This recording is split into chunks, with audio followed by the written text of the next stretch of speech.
তাকে এই বিয়াৰ ৰভাতৰি সুন্দৰ উপহাৰ প্ৰদান কৰা হ'ব। প্ৰথম প্ৰশ্ন মই যাক প্ৰশ্ন কৰিম তেওঁ সেই প্ৰশ্নৰ উত্তৰ দিব পাৰিব। বিজুলী চাকিৰ তাৰবোৰতে নিয়ৰে উলমি কিবা কথা পাতে। বিজুলী চাকিৰ তাৰবোৰতে নিয়ৰে উলমি কিবা কথা পাতে। বোৱাৰী মই তোমাক সুধিছোঁ, এই বিজুলী যে মই ক'লোঁ, এই বিজুলী শব্দটো পুলিংগ নে স্ত্ৰীলিংগ? স্ত্ৰীলিংগ। সুন্দৰ উত্তৰ দিছা। ঠিক আছে, মই তোমাক তেতিয়াহ'লে সুধিছোঁ, যদি বিজুলী স্ত্ৰীলিংগ হয় তেতিয়াহ'লে বিজুলীৰ পুলিংগ কি?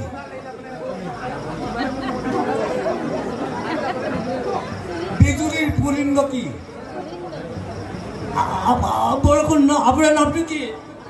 জোনালী হাজৰিকা সুন্দৰ উত্তৰ দিছে, সাগৰে উত্তৰ দিছে। ৰাইজ জোনালীৰ কাৰণে হাত পৰি জোনালী। তোমাৰ আনচাৰটো ৰং আনচাৰ। বিজুলীৰ পুলিংগ কি? মই মতা মানুহ ওচৰত যাম, পুলিংগ ওচৰত যাম, পুলিংগবিলাক কি নাম তোমাৰ?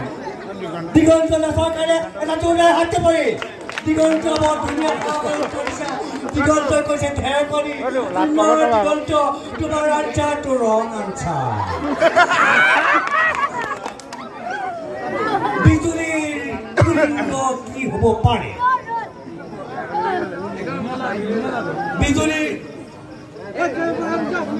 বিজুলীৰ পুলিংগ কি হ'ব পাৰে? মই এবাৰ কইনাৰ ককাকৰ ওচৰত গৈছোঁ।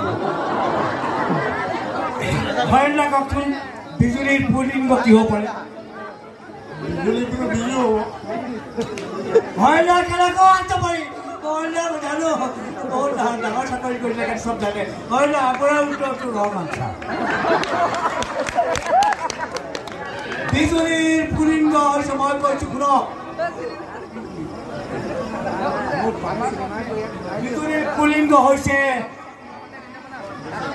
বিদ্যুৎ। কি নাম তোমাৰ? মাধৱৰ কাৰণে হাত পৰে। মাধৱৰ শেষত শুদ্ধ উত্তৰটো দিছে। শুদ্ধ উত্তৰটোৰ কাৰণে মাধৱৰ কাৰণে এটা জোৰদাৰ হাত পৰে। শুদ্ধ উত্তৰটো দিছে বিজুলীৰ পুলিংগ হৈছে বিদ্যুৎ। এবাৰ আইতা